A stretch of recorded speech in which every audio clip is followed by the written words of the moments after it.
হই রই রই গদা নাহিত গেলি কই।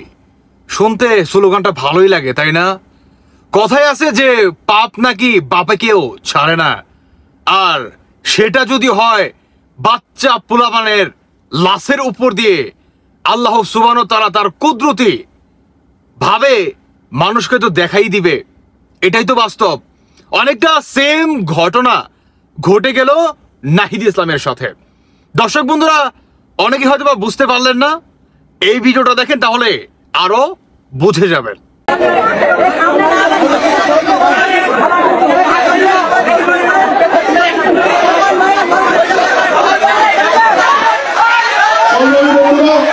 সবাইকে জানাই ঈদ মোবারক। আশা করি এই ভিডিওটি দেখার পরে সবার ভিতরেই ঈদের আনন্দের থেকেও বেশি আপনাদের মাঝে খুশির আনন্দ বিরাজ করবে। আই হোপ, যদি আমার ভুল না হয়ে থাকে। দর্শক বন্ধুরা, আমাদের বাংলাদেশে 5ই আগস্ট থেকে কিংবা তারও আগে জুলাই মাস থেকে যেই আন্দোলনটি করে এই মানে মানে কুত্তারা আর হচ্ছে মানে পাঠা গোপাল বাররা, হ্যাঁ, মানে এরা মানে জনগণের বিশেষ করে সাধারণ শিক্ষার্থীদের লাশের উপর দিয়ে তারা আন্দোলনটি করে। অনেকটা সেম ভাবে জনগণের আপনার মানে জনগণকে বোকা বানিয়ে মাইলস্টোন স্কুলে যেভাবে সাধারণ শিক্ষার্থীদেরকে বাচ্চা পোলাপানদের মানে প্রাইমারি স্কুলের স্টুডেন্টকে যেভাবে মানে মারছে ভাই বিমান ক্রাশ করে, ঠিক যখন নাকি আপনার সেনাবাহিনীকে হুকুম দিয়া সেনাবাহিনীকে আবার এদেরকে পেটাইছে, আবার সন্ধ্যাবেলা মানে চুরি কর গৃহস্থ রেখা সজাগ থাক, অনেকটা সেই ভূমিকায় পালন করতে গিয়ে নাহিদ ইসলাম খেলো গণধোলাই। কমসে কম আমার মনে হয় থাপ্পড়গুলো মানে কাম নাই মনে হয় কিছু, নাই মনে হয় কিছু। যেভাবে থাপ্পড় দিছে রে ভাই, মানে এইভাবে থাপ্পড় দিতেছে মনে হচ্ছে যে একসাথে 4-5টা হাত, তাই না? এরকম মনে হয়েছে। ভাই, পাপ কখনো বাপেকে ছাড়ে না। আর আপনি যদি নিরহ মাসুম বাচ্চাদের লাশের ওপর দিয়ে তাদের রক্ত নিয়ে আপনি রাজনীতি করবেন, আপনি ক্ষমতায় বসবেন, ক্ষমতার অপব্যবহার করবেন, মানুষের আবেগ নিয়ে আপনি খেলবেন, আর মানুষ আপনাকে মানে মাথায় তুলে নাচবে, এত ইজি? শুনে একটা কথা বলি, তার আগে আপনাদেরকে মানতে হবে যে আমরা ভাতে মাছে বাঙালি। বাঙালিকে দাওয়ায় রাখতে পারবা না। বাঙালিকে হয়তোবা ক্ষণিকের জন্য, দীর্ঘস্থায়ী নয়, ক্ষণিকের জন্য তুমি কোনো একটা আতা গাছে তোতা পাখি, ডালিম গাছে মৌ, এই একটা লাইন কবিতা দিয়ে হয়তোবা তুমি মানে কিছুক্ষণের জন্য হয়তোবা তাকে ভুলে রাখতে পারবা, কিন্তু দীর্ঘস্থায়ীভাবে তাকে তুমি দাবায় রাখতে পারবা না। কেমন? নাহিদ ইসলাম সেনাবাহিনীকে দিয়ে যেভাবে এনসিপি, অন্তর্বর্তীকালীন সরকার, জামাত এরা যেভাবে সমন্বয় হয়ে সেনাবাহিনী থেকে দিয়ে সাধারণ স্টুডেন্টকে ব্যাপকভাবে পেটায়, আর সন্ধ্যাবেলা বা রাতের আধারে যায় এদের কাছে সমবেদনা প্রকাশ করার জন্য।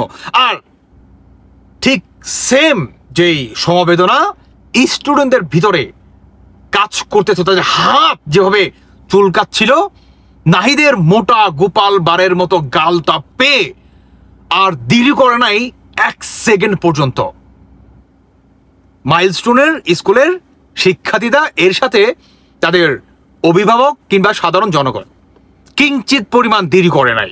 মানে মিলাদ শেষ, সাথে সাথে নাহিদ ইসলামের হাতে জিলাপি ধরাই দিছে।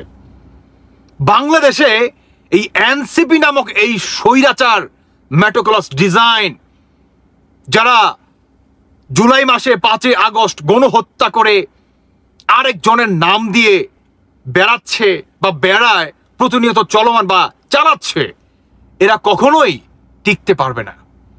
বর্তমান আমার মনে হয় আল্লাহ যা করে ভালোর জন্যই করে। এই এনসিপি কিংবা অন্তর্বর্তীকালীন সরকার যে প্ল্যান ক্রাশটা করায় মাইলস্টোন স্কুলের মানে উপরে, আল্লাহ তুমি আমাকে মাফ করো ভুল হইলে, আল্লাহ যেন সবাইকে জান্নাতুল ফেরদৌস দান করে, আমিন।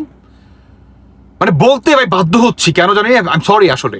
সেটি হচ্ছে ভাই, এই প্ল্যানটি যদি ক্রাশ না করতো সাধারণ শিক্ষার্থীরা, সাধারণ জনগণ, আপনি না এদেরকে বোঝাতে পারতেন না। যদি আপনি তাদেরকে হা করা খাওয়াই দিতেন না, একদম মানে হাত আপনার এক হাত ভৈরও দিতেন পেটের ভিতরে, মানে খাদ্যনালীতে এত যদি পৌঁছায়ও দিতেন, তারপর এরা বিশ্বাস করতো না যদি মাইলস্টোনে এই ঘটনা না ঘটতো। ওই যে একটা কথাই আছে না যে মানে এই নিজের বেলা 16 আনা, অন্যের বেলা 8 আনা। আসলে নিজের ঘাড়ে যতক্ষণ পর্যন্ত না আসে ততক্ষণ পর্যন্ত আমরা আসলে বুঝি না যে অন্যের জ্বালার তীব্রতা বা কষ্টটা কতটুকু। বুঝতে পারছেন? আমার বাংলাদেশের মা বোনেরা এবং সাধারণ শিক্ষার্থী ভাই বোনেরা, আপনারা বুঝতে পারছেন যে এই এনসিপি নামক স্বৈরাচার দল এরা কত বড় রাজাকার আর কত বড় রক্ত পিপাস, আসলে মানে কি বলবে, এরা পিশাচ ভাই, সাতচন্নি এরা। বুঝতে পারছেন? এরা প্রত্যেকটা সাতচন্নি, জাউরার ঘরের জাউরা এরা। এদেরকে বিশ্বাস কখনোই করবেন না। সাধারণ জনগণ, আপনারা বুঝতে পারছেন এনসিপিকে আপনারা আগামীতে এটা পর্যন্ত বলছেন যে এদেরকে ভোট দিবেন না। আপনাদেরকে মনের অন্তঃস্থল থেকে ভালোবাসা এবং অভিনন্দন জানাচ্ছি। আগামীতে আপনারা অবশ্যই বাংলাদেশের সার্বভৌমত্বর সাথে থাকবেন, পাশে থাকবেন। যারা নাকি দেশের হয়ে কাজ করবে তাদেরই পাশে দাঁড়াবেন। দর্শক বন্ধুরা, বাকি যা আপনাদের ব্যক্তিগত মতামত অবশ্যই জানিয়ে যাবেন যে বাংলাদেশে স্বৈরাচারের কখনোই জায়গা নেই। যারা নাকি বিশেষ করে সাধারণ শিক্ষার্থীদের রক্তের উপর দিয়ে ক্ষমতায় বসে মেট্রো ক্লাস ডিজাইনের মাধ্যমে সোনার বাংলাদেশটা চীর্ণ বিচূর্ণ করে দেয়, দেশ বিক্রি করার পরিকল্পনা প্রতিনিয়ত চালাচ্ছে বা চলমান বা চালিয়ে যায়, এদের কখনোই আমরা প্রশ্রয় দেব না। ভালো থাকুন সবাই। আল্লাহ হাফেজ। আসসালামু আলাইকুম।